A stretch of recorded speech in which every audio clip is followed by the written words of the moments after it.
Now, this, frankly, is just a combination of disgraceful and wild, and it is no wonder that the British public have responded as they have.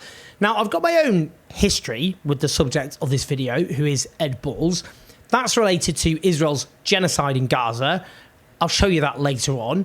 First, just a bit of context. Now, Ed Balls is a politician who, to be blunt, does not have a track record which, let's put it this way, screams success. He stood to be leader of the Labour Party in 2010. He lost. He became Shadow Chancellor under Ed Miliband, was desperately unpopular, failed to offer any coherent alternative to the Conservatives as they wrecked this country with austerity, driven by George Osborne, and then lost his seat in the 2015 general election. He was best known for accidentally searching for his name on Twitter.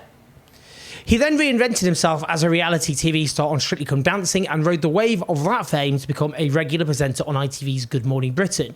He then became business partner and friend to the aforementioned George Osborne, the man who did more than almost any other politician to wreck this country, with a political podcast called Political Currency, where they pal around with sort of insidery, gossipy stuff. Now, this is an important point because while Ed Balls likes to chum around with this really very malign Conservative, he has nothing but burning contempt for anyone vaguely on the left. And although he's supposed to be bound by professionalism and impartiality, that contempt certainly shines through, as I can testify, but again, more on that shortly. Now, Ed Balls is also the literal husband of the Home Secretary, Yvette Cooper. What's wrong with our British media system, honestly? There is a widespread problem. Witness the flourishing media careers of Boris Johnson's father and sister while he was Prime Minister and a government minister. It's just one example. I resent this because there are so many talented working class journalists who cannot get a break in the closed shop / nepotistic nightmare that is the British media. I mean, it really is it's just like this weird cabal of people who are all kind of matey with each other and related to each other, godfathers and godmothers to each other. If people knew how bad it was, they'd be a lot angrier. Anyway, he then went on to interview his wife on television. How is this allowed? How can he hold her to account? Where is the strict separation between media, which is there to hold government to account, and the government? Like, if this was a foreign country, we'd just be looking at it as a banana republic. Now, as a YouGov poll found, a quarter of Brits think Balls interviewing his own wife is appropriate. No offence, but you lot are weird. While 52% correctly said it was inappropriate, which it clearly is in a functioning democracy. Now, over the last week, an Islamophobic riot, pogrom, reign of terror, or something of all three, has exploded principally across England. You would expect Good Morning Britain to invite a prominent Muslim politician to talk about this. And so Zarah Sultana, one of the country's most prominent Muslim politicians, recently suspended from the Labour whip for opposing child poverty, came on. The interview was nothing short of remarkable, not in a good way. Let's just have a watch. Keir Starmer, Yvette Cooper and Rishi Sunak over the weekend have all said that... have they called it Islamophobic and racist? Why is that language important to you? They've called it racist. Have they called it racist? These are not trivial matters. We have to... No, I know. No, I'm so sorry. We do have to ask you questions as well. Absolutely. So and if you want to, you can answer them. It's your I'm call. going to wait for Kate to finish her question, if that's... If you want to answer the questions, you can, but you don't have to. So why is it important to you to use that specific word, Islamophobic? It's been called racist, it's been called thuggery. I think that's important because we are speaking to the Home Secretary and other politicians this morning. Why does that matter to you to use the word Islamophobic? In Stockport, a mosque was targeted, bricks were thrown out. The people who were in the mosque at that time, who were basically locked down in that mosque, said that they feared for their life. But they Keir weren't able to Starmer has get out. condemned that. I'm just finishing the question. No, I did ask specifically about the word, if that's sorry, okay. yeah. I would also I was say that the role you. of the Labour Party, historically through New Labour, the controls on immigration, mugs, and also your article in The Guardian where you said the problem with Labour is that they have accepted too many Eastern European migrants. We have to look at all of this historically over at least 2-3 decades when we look at the role. I was totally right in that article. So the discussion around immigration, you don't see that playing a role in what we're seeing descend across the country. You don't think there's any complicity in that at all? I think if you fail to control and manage immigration properly, then things go wrong. So the language that protesters. So you have to control and manage immigration? Rather than far-right mobs. And you believe in controlling and managing it? The language that they're using, I'll stop the boats. They are telling people like me to go home. If we look at the language used by politicians and the language used by these people in these streets, you will see a direct correlation. But you've moved from attacking Andrew to attacking me. So let me have a go. The Kate asked me about language, okay. What you can't do is just spray out attacks on all of us and then not have any comeback. Yeah. You didn't answer Andrew's question. No, she didn't. You attacked me. Everything about this is just astonishing. You have Ed Balls, right-wing Labour hack, husband of a senior Labour cabinet minister of a lady leadership which just kicked out Zarah Sultana. But the whole panel, all white, non-Muslim, is ganging up on her with two guests, one for the Daily Mail, a notorious Islamophobic newspaper, and the other a former Labour MP who's part of the same faction as Ed Balls, laughing away. She's then being interrogated as though she's in the dock, rather than being a member of a minority facing a massive onslaught. No empathy, no understanding, just a contrived, theatrical, obtuse refusal to understand why calling out Islamophobia in the midst of Islamophobic mayhem is appropriate. As Martin Abrams, a Jewish former Labour councillor, disclaimer, also a friend of the family, lovely guy, purged from his party for opposing Israel's genocide, put it, just imagine if Kate Garraway and Ed Balls were this hostile to a Jewish MP demanding to know why does it matter to you describe anti-Jewish racism as anti-Semitism. He goes on as clear an example as any of the hierarchy of racism in this country. Very strikingly, you can just see Ed Balls' total, unsubtle contempt for Zarah Sultana. It's etched on his face. I mean, he's got this angry contempt. He's actually clearly, I was going to say he's not trying to suppress it, but I think he actually is. I think he's really angry. I think his heart's racing like this. I think his blood is boiling. You know, you could just kind of think, he's just there thinking, I can't stand her. Why do I have to speak to this? Why is he even on television? He's clearly an angry man. There's much to be angry about in the world.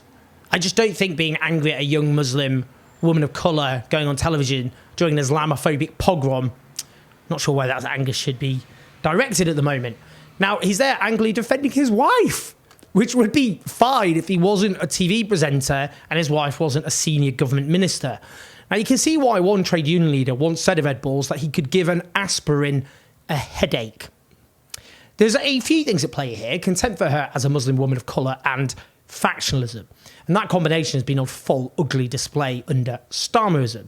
Now, the media regulator Ofcom has received more than 8,000 complaints related both to this outrageous interview and to Ed Balls interviewing his own wife, a senior cabinet minister. I think they need more complaints, far more complaints than that. So do that. We deserve a much better media than the one we got. A much better media. We've got to fight for it however we can. I've included a link to Ofcom's complaint page. Please click on it. This is important. We have to stand up against this farce. The programme title is Good Morning Britain. The date of broadcast is the 5th of August, 2024. The time of broadcast is 6:30 a.m. 06:30. The channel/station is ITV. Leave your complaint and your details. Now, just to underline what we're dealing with here, I was for a while invited, you may remember, to come on Good Morning Britain's morning panel. Always very happy to do so. I was told management there were very supportive and positive.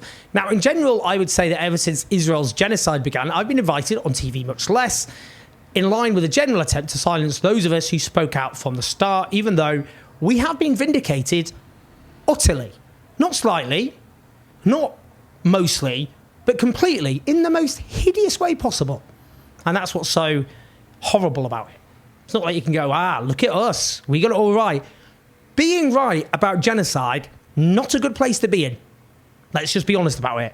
Nonetheless, our critics were wrong. Now, in a normal functioning media climate, you might ask, maybe those who supported a genocide in which tens of thousands of people, including many, many kids, famine, which has ended up with the International Criminal Court's chief prosecutor issuing a request for arrest warrants against Israel's leadership. There's a genocide case at the International Criminal Court of Justice that across the world, some of the most senior, learned academics have called this genocide, war crimes on a mass scale. Maybe they're the ones who maybe people should be questioning their media career, but no, we're the ones who oppose genocide. We're the ones he'll have to be sidelined. Now, I had this run-in with Ed Balls about a month or so into Israel's genocide, and you can see for yourself his behaviour. Now, I've been barely invited back on since. I think I've only been on once since. It was a pre-invited, session. Now, look, at the end of the day, it's not a human right to go on television. It really is up to Good Morning Britain who they invite on or who they don't. It is their call. I've never been the sort of person who wants to go on TV for the hell of it. I've only ever gone on TV because I want to get important issues across, which I think most of my colleagues neglect, or indeed, let's just put it generously, have very problematic stances on. You know, I think use the platform you've got, even when it's difficult, to fight against terrible injustices. But I do feel I've got a responsibility to tell you how the British media works, however much that damages my career, because I'm not here for my career. I'm here because I think you deserve the truth. I did write, after all, a book back in 2014 called The Establishment, which was about trying to reveal how power actually works in this country. There was an entire chapter on the media called Mediaocracy. You can see what I did there. I do think it's unfortunate that after one of Good Morning Britain's TV presenters clearly has a very personal and political vendetta, in this case, over an issue, I would say very confidently I got completely right, unlike my opponents, that's basically it for me in terms of appearing. I had one, as I say, pre-booked appearance after this, got a very frosty reception, I'll put it that way. Anyway, let's just see some bits from that particular incident. Just on the point about Suella Braverman, I'll ignore Ed's rudeness there, but in terms of Suella Braverman, the reason... Well, it sounds like you're both going to ignore each other for a bit. Owen, go ahead. I was saying you were letting it off the hook. The reason... I didn't say that, it's the ignoring Owen bit. Let me just respond then, if that's all right. Suella Braverman is the most egregious example. She is somebody who herself engages in hateful rhetoric about migrants and refugees, then has the temerity to announce a hate march. She helped whip up, had an instrumental role in that. The point I'm making is... But we're all part of that, aren't we? The point I'm making is she's not going to be the foreperson when so much of the government, including Rishi Sunak and the media, and the opposition, have whipped up a storm about those protesting against the mass slaughter of innocent people. Okay. Yes, she has to go, but the book does not just... But it's not just her responsibility. But don't you see, Owen, that if you say it's all the political media establishment, including Keir Starmer as well as Rishi Sunak, you let Suella Braverman off the hook? Did Keir Starmer call for water and electricity? Did he say Israel had the right to cut it off to a civilian population? Okay. Yes or no is a question, Ed. Yes or no? Did he, yes or no, say Israel had the right to cut off water and electricity? He said Israel has the right to defend itself. No, he didn't say that. He said he was asked, do they have the right to cut off electricity? I did a podcast 3 weeks ago which called him out and criticised him. I don't listen to your podcast, Ed.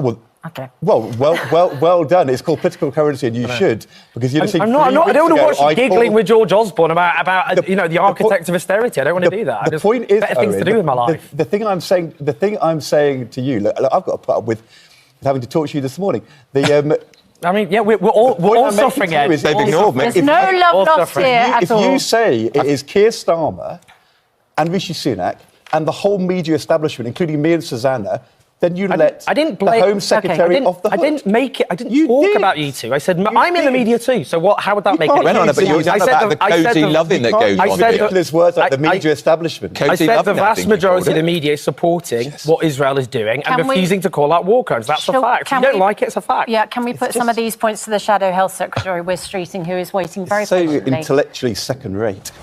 You're just so childish. Can we not... Grow up and can we not have You're just not professional. You're acting in an unprofessional way. You should grow up. Well, I'll let you judge for yourself how that has turned out with a few months of genocidal onslaught. Who looks worse? Who looks worse after everything that's happened since November? What do you think? Do you think you look back at that in history, you will go, well, good on him for really sticking it to someone who opposed genocide. I was on a panel with the Daily Mail columnist just after a far-right riot on the Cenotaph, which is what I was talking about partly, which the Daily Mail had, been demonising protesters against the genocide, helped whip it up. But I was the one with questions to answer.